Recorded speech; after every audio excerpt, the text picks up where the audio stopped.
চাঁদপুর থেকে, চাঁদপুরের মতলব দক্ষিণ থেকে। আমি এনসিপির একজন সমন্বয়ক, মতলব দক্ষিণের ছাত্র সমন্বয়ক। তো আজকের যে আমাদের কেন্দ্রীয় যে অনুষ্ঠান আছে সেই অনুষ্ঠানের উদ্দেশ্যে আমরা আছি। আসলে বৈষম্য বিরোধী ছাত্র আন্দোলনের যেই আন্দোলনটা আমাদের দেশে ছিল, ওই থেকেই আমি আন্দোলনের সাথে যুক্ত ছিলাম। তো এখন বেশিরভাগ মানুষ যারা বৈষম্য বিরোধী ছাত্র আন্দোলনের সাথে যুক্ত ছিল, বিশেষ করে ছাত্ররা, তারা এনসিপিতে মুভ করছে। কারণ রাজনীতি, বাংলাদেশ যেহেতু রাজনীতির দ্বারা পরিচালিত, এই জন্য রাজনীতি ছাড়া এদেশের কোনো পরিবর্তন হবে না। তাই আমরা রাজনীতিতে ঢুকছি, বিশেষ করে বৈষম্য বিরোধী ছাত্র আন্দোলন থেকে আমরা এনসিপিতে ঢুকছি।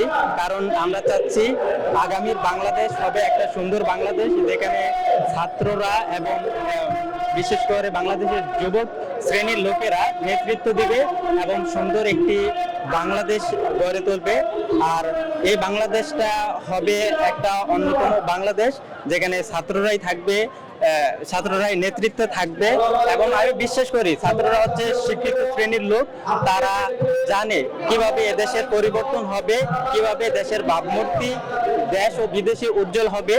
তো এই জন্য আমি এই এনসিপিতে ঢুকছি এবং ইনশাল্লাহ আমি আশা করি এনসিপির মাধ্যমে বাংলাদেশে অনেক একটা পরিবর্তন হবে, বাংলাদেশ একটা উন্নত দেশের দিকে অগ্রসর হবে ইনশাল্লাহ, এটা আমি আশা করি। আমাদের পরিকল্পনা হচ্ছে আমরা এই রাজনীতিতে যোগ দিলাম কারণ আমরা দেখতেছি যে বিগত বছরগুলিতে যারা এদেশে নেতৃত্ব দিচ্ছে, যেমন আওয়ামী লীগ, বিএনপি, তারা এদেশের জনগণের আশা আকাঙ্ক্ষা পূরণ করতে পারে নাই।